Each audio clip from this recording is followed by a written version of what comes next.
Hey guys, I wanted to update you on my progress for my garden project.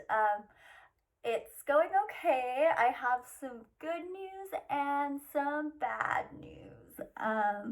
So, the bad news first.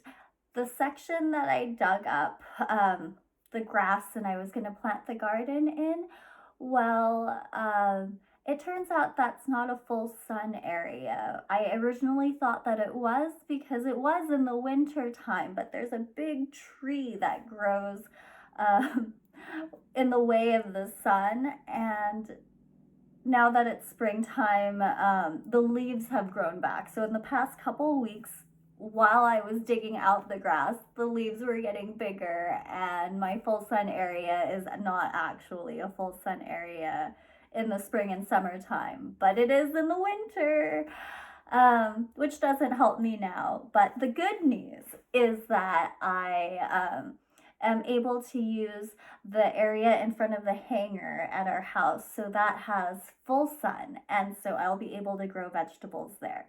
And I'm going to be working on digging that out this week so I can get some vegetables in there. I went to my friend Laura's house, and she is amazing, and she sent me home with all these vegetable starts. There's purple peppers and tomatoes and um, artichokes and all sorts of stuff. I'm just really excited to get started, but just a little more manual labor first. I'll keep you guys updated.